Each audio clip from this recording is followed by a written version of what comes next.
Hola amigos, ¿cómo están? Aquí de vuelta para poder hacer nuestra recopilación de Primera de Crónicas, capítulo 10. Pero antes de empezar con nuestra recopilación, con nuestra lectura de la palabra, sabemos que lo primero siempre es la oración. Así que si gustan acompañarme, por favor, cerremos los ojitos y si no, ustedes mismos pueden hacer su propia oración. Y si les gustaría en las siguientes oraciones que hago, hacer alguna prayer request, alguna oración que ustedes quisieran que haga por ustedes, por favor, no se olviden ponerlo en los comentarios y así podemos orar y de hacer una oración para ustedes específicamente también. Pero bueno, cerremos nuestros ojitos y a orar. Gracias, Padre amado Jehová, por este maravilloso día que nos das, lleno de vida, lleno de luz, lleno de ti, Padre. Perdona nuestras faltas, nuestros tropiezos, nuestras imperfecciones y guíanos en todo momento para hacer tu voluntad, Padre, para glorificarte, para alabarte, darte gloria en todo lo que hagamos, Padre. Perdona nuestras faltas, tropiezos, imperfecciones y guíanos en todo momento para ver las cosas con claridad. Ayúdanos para que tomemos siempre decisiones que vayan de acuerdo con tus deseos, Padre. Cada pensamiento, cada acción, cada decisión que tomemos, que siempre lo hagamos poniendo en cuenta tus deseos, Padre, tus principios, lo que tú nos enseñas, lo que Jesús nos enseñó cuando estuvo aquí en la tierra. Gracias por tu infinito amor y te pedimos todo esto y dejamos todo en tus manos, Padre, pidiéndote también que nos guíes con el entendimiento de tu palabra para atesorarla en nuestros corazones y aplicarla todos los días de nuestra vida diaria. En el nombre de Cristo Jesús, tu Hijo amado. Amén. Muy bien, amigos, ahora sí estamos listos para empezar con nuestra recopilación. Entonces, en este capítulo, como sabemos en el capítulo anterior, Saúl había muerto, pero también nos dice por qué, ¿verdad? Murió porque él no fue obediente, por su desobediencia al Señor, por consultar a divinas personas cuando sabe que son seres humanos imperfectos y tiene al Dios que todo lo sabe. Y obviamente, por alejarse de Dios, su castigo fue la muerte. Ahora, los dirigentes de Israel fueron a Hebrón para hablar con David y le dijeron, nosotros somos tus parientes y aun cuando Saúl reinaba, tú eras el que guiaba nuestro ejército en la batalla y el que nos traía de regreso a salvo. El Señor tu Dios ha dicho, tú serás el pastor de mi pueblo Israel, tú serás su rey. Obviamente recuerdan mucho antes cuando él era un simple eh, cuidador de ovejas, un simple pastor. Jehová ya había decidido que David sería el rey de Israel, ¿verdad? Mandó a Samuel para ser ungido. Y David sabía esto, pero obviamente no sabía cuándo iba a ser, qué momento iba a ser. Lo único que hizo David es confiar y seguir siendo obediente al Señor con un corazón humilde y seguir sirviéndole a Él. Lo demás, Jehová se encargó. Entonces, ahora sabemos que para David no fue nada fácil tampoco. Pasó momentos muy difíciles. No es que ya lo nombró rey o ya fue ungido e iba a ser rey. No, pasó momentos muy difíciles porque Saúl quería matarlo. Todo el tiempo él tenía que escaparse, huir, porque Saúl quería matarlo para evitar que sea rey. Pero como sabemos, no hay poder humano ni nada que impida que se haga la voluntad de Dios. Nada ni nadie puede lograr evitar la voluntad de Dios. Lo que Dios desea, se hará. Y así será, ¿verdad? Entonces, él no sé qué pensaría en su mente confundida que podría evitar esto.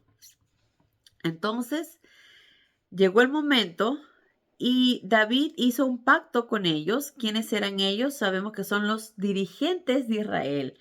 Los dirigentes de Israel eran las personas ancianas con cierto nivel, con cierto año, años, con cierto conocimiento, quienes dirigían a Israel, ayudaban a Israel. Entonces ellos le pidieron, ¿verdad? Que sea el rey porque, dice, el Señor tu Dios te ha dicho, el Señor tu Dios ha dicho, que tú serás pastor de mi pueblo Israel y tú serás rey. Entonces David hizo un pacto con ellos y lo ungieron como rey de Israel, tal como el Señor le había dicho a Samuel. Entonces esto era algo que ya estaba escrito, que sabemos que iba a suceder. Entonces, David fue rey y en consecuencia David y los dirigentes se fueron hacia Jerusalén, que en ese momento se llamaba, le llamaban también Jebús, porque era su costumbre, donde vivían los jebuseos. Entonces era la ciudad de Jebús, donde vivían los jebuseos, pero era Jerusalén, ¿verdad? Entonces los jebuseos no dejaron que ellos entraran, no dejaron que ellos entraran. Entonces David dijo,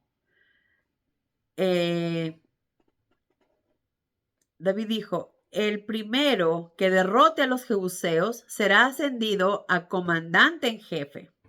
Claro, mientras que esto sucedía, David no se quedó con los brazos cruzados. David capturó la fortaleza de Sión, luchó, capturó la fortaleza de Sión, que más tarde fue llamada la ciudad de David porque era donde David residía. ¿Dónde vivía David? En la fortaleza de Sión. Por eso le llamaban ciudad de David. Entonces, mientras él vivía ahí, pues dijo, quien sea el valiente de derrotar a los jebuseos, lo nombraré comandante en jefe. Y Joab, hijo de Sarvia, fue el primero, por lo cual David lo nombró general de su ejército. Por lo que vemos, Joab era un hombre muy valiente, ¿verdad? Porque hay que ser valientes para enfrentar a los hombres y pelear. Así que David vivía, como ya les dije, en la fortaleza, por lo cual le llamaban ciudad de David. David luego adquiría con los años, con el tiempo, adquiría más y más fama, porque el Señor de los cielos estaba con él. David no estaba solo, siempre estaba con Dios y Dios estaba con él. También nos habla aquí, antes de seguir a lo siguiente, así como David estaba con Dios, era porque David valoraba todo lo que Jehová hacía por él. Él no reclamaba por qué tengo que sufrir, por qué tengo que aguantar estar escondido en estas cuevas, por qué tengo que estar todo el tiempo escapándome de Saúl, por qué no me nombras rey, por qué de una vez ya no soy rey. Él no se quejaba. Él simplemente aceptaba lo que le tocaba vivir y trataba de hacerlo de la mejor manera. Me toca escapar, pues lo voy a hacer. Me toca pelear, sé que Dios está conmigo y peleaba. Porque desde antes que él matara a Goliat, él estaba con Dios.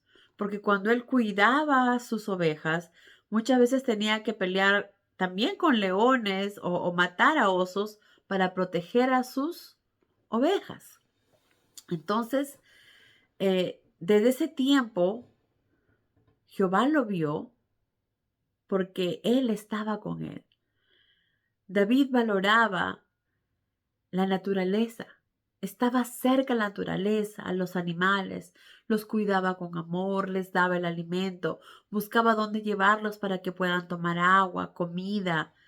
Siempre estaba protegiéndolos y cuidándolos.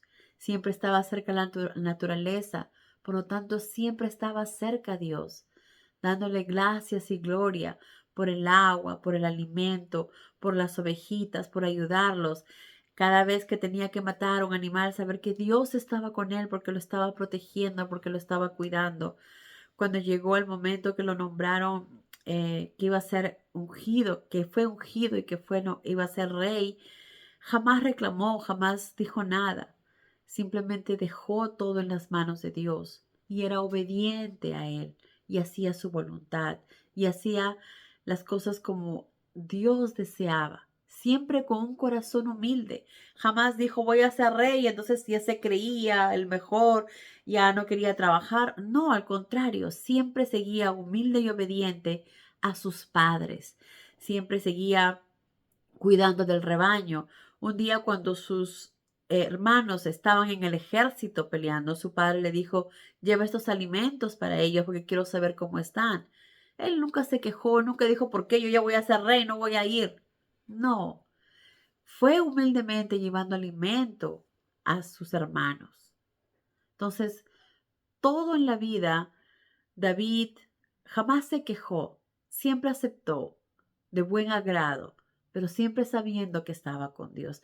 Y esto nos ayuda a nosotros a que pese a las circunstancias difíciles que estemos viviendo, aprendamos a confiar en Dios, aprendamos a ser agradecidos. Si nos tocó vivir este momento de dificultad, pues démosle a Dios, Padre Celestial, estos momentos tan difíciles que estoy pasando de angustia, de dolor, te lo entrego a ti, te lo doy en tus manos y que se haga tu voluntad. Yo ya no puedo más, ya nada está en mí, yo ya no puedo hacer o ya no doy más, ya estoy cansado de este dolor, de este sufrimiento, de esta angustia, de esta pena, de lo que está pasando. Entonces, entreguemos nuestro dolor, nuestro sufrimiento, nuestra angustia al Señor. Entreguémosle a Él y dejemos que Él se encargue de todo, que Él se encargue de cuidarnos, de protegernos, de alimentarnos, de darnos la fuerza que necesitamos para seguir adelante. Y no peleemos solos contra eso, porque no estamos solos. Tenemos a Dios con nosotros, al Creador absoluto de todo, el Dios todopoderoso, que creó el cielo, la tierra, los animales, que nos creó a nosotros y que nos ama tanto. Entonces pongámoslo a Él primero, así como David lo hizo, y hagamos las cosas como Dios quiere que hagamos, amándolo solo a Él, con toda nuestra fuerza, con todo con nuestro corazón, con todo nuestro ser, con todo lo que somos, con todo lo que tenemos. Pongámoslo siempre al primero, antes que a nadie, antes que a nuestra familia, que a nuestros hijos, que a nuestros hermanos, que a nuestros padres, que nosotros mismos, está nuestro Dios, porque sin Él ni siquiera nosotros podríamos respirar, ni nadie de las personas que conocemos. Y si Dios nos da un aliento de vida día tras día, es para que nos demos cuenta de nuestras faltas, de nuestros errores, en qué estamos ¿qué estamos haciendo para alejarnos de Dios? ¿Qué debemos cambiar para poder acercarme a Él?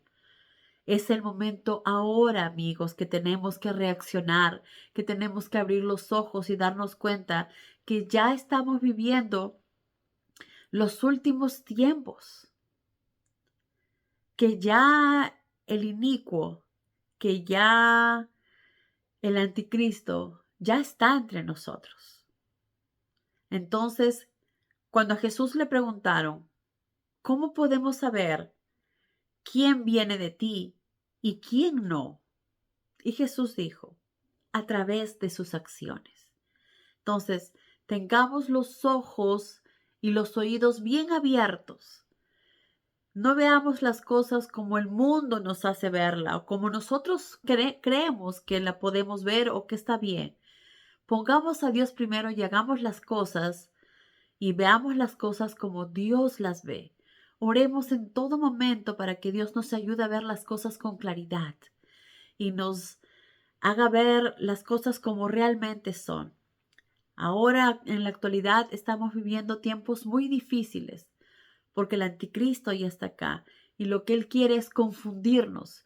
Confunde a las personas de diferentes maneras. Desde años atrás ha venido confundiendo a las personas a través de la religión, diciendo, de la Trinidad, que los tres son uno. Y sabemos que esto no es así, porque nuestro Padre Jehová, el Creador de todo, nos explica aquí en la Biblia cómo son. Cuando Jesús vino, nos dijo también claramente que el Padre le envió. Nos dice también que el Padre es más grande que Él. Y nos dice también que regresará al Padre y estará sentado a la derecha de Él, no dentro de Él, no que serán uno solo, no, estará sentado a la derecha y que pronto Jesús regresará para juzgar a vivos y muertos. Entonces, no hay tres, solamente es nuestro Dios poderoso, su Hijo Jesús, que dio su vida por nosotros y que está vivo, que al tercer día resucitó y que regresará también. Entonces, que nada nos confunde en eso. Ahora también nos están confundiendo acerca de las vacunas, qué vacunas debemos ponernos, qué vacunas no debemos ponernos. Pues sigamos haciendo las cosas como siempre las hemos hecho. Sigamos vacunándonos para poder protegernos, para proteger a nuestros hijos. Sigamos tomando las medicinas que siempre hemos tomado desde un comienzo, que no hay ningún problema. Entonces, tratemos de ver las cosas con claridad y no nos confundamos ni confundamos a otros. Tratemos de ver las cosas como Dios nos enseña y darle a las cosas su justa medida, ni mucho ni más. No tratemos de ensalzar a personas cuando son simplemente humanos y son humanos imperfectos. El único en quien debemos y podemos confiar es en nuestro Dios. Así que oremos en todo momento y pidamos que Él nos dé la claridad para no confundirnos, para no equivocarnos y para saber eh, qué camino debemos tomar. Recordemos que el camino, que no es tan fácil, pero es un camino lleno de amor, lleno de bondad, lleno de humildad, un camino de obediencia hacia nuestro Dios, que es el camino estrecho, que todos estamos invitados, pero que al final tendremos la vida eterna. Viviremos con Dios en paz y tranquilidad. Y el otro está el camino fácil de hacer nuestra vida como mejor nos parezca, de vivir la vida loca. Y viviremos al final de nuestra muerte sufrimiento y dolor. Nuestras acciones nos llevan al sufrimiento, al dolor, a la angustia. Ya hemos venido leyendo muchas cosas que el mismo pueblo de Israel, teniendo a Dios, hicieron cosas tan malas, pero también sufrieron por sus acciones.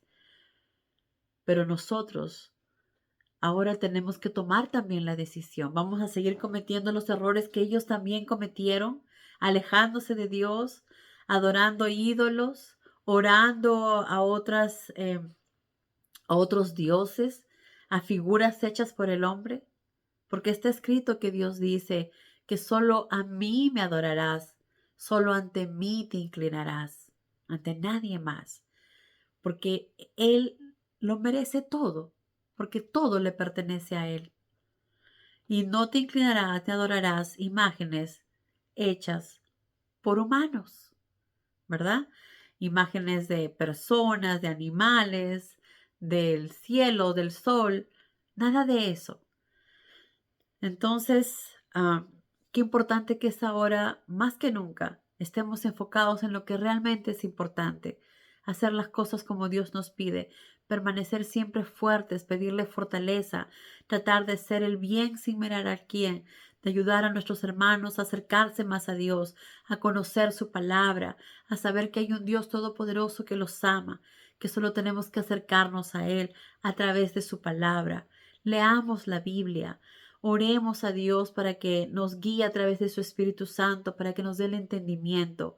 Recuerden también, amigos, que en Facebook y en YouTube tienen el Antiguo Testamento, tienen la recopilación también para que ustedes sigan avanzando. Si quieren seguir leyendo más, sigan leyendo. Y lo importante es hacerlo siempre con el Espíritu Santo. La oración es lo más importante. Pero bueno, resumiendo lo que estábamos diciendo, nada va a evitar que se haga siempre la voluntad de Dios. David estaba con Dios, por eso adquiriría cada vez más fama, porque el Señor de los cielos estaba con él. Hubieron dirigentes de Israel, ¿verdad? De David, perdón, tal como el Señor había dicho. Estos son algunos de los más bravos guerreros de David que estuvieron con él. Jasobeam, que era hijo de un ciudadano Acmoni, que era jefe de tres, que eran los tres más grandes héroes en el ejército de David. Jasobeam mató a 300 hombres en su lanza. El segundo era Eleazar, permaneció en medio del campo y recuperó el terreno, habiendo derrotado a los filisteos, porque el Señor los libró. David quería beber agua, y entonces estos 3 valientes se fueron a través del campamento de los filisteos a sacar agua del pozo. Pero David se rehusó a beber y dijo: Dios impida que la beba, porque es la sangre misma de estos hombres que arriesgaron su vida por obtenerla. Entonces él no se sentía bien tomando esa agua porque pusieron ellos su vida en riesgo, y por eso David prefirió no tomarla. Abisai, que era hermano de Joab, que era comandante de los 30, dice: se había ganado este lugar porque mató a 300 hombres con una lanza. También Benaía mató a 2 de los famosos gigantes de Moab. También a un león en el abismo resbaladizo por la nieve. Mató a un egipcio que medía unos 2,25 metros con una lanza. Su grandeza se compara a la de los 3 y gozaba de mucha fama entre los 30. David lo designó capitán de su guardia personal. Esto es a Benaía. Entonces, como vemos, David no estaba solo, Jehová estaba con él. David amaba a Jehová y Jehová le puso hombres valerosos, fuertes, también para que estuvieran con él, como aquí hemos narrado, ¿verdad? Cada una de las victorias de David era gracias a Dios, porque Dios estaba con él. Cada una de las victorias de estos hombres valerosos y fuertes era porque Dios estaba con ellos. Si queremos tener la victoria de nuestras vidas, de cada circunstancia que estemos viviendo, salir bien, pongamos a Dios primero, hagamos su voluntad y luego veremos sus bendiciones. Que Dios los bendiga, amigos. Adiós.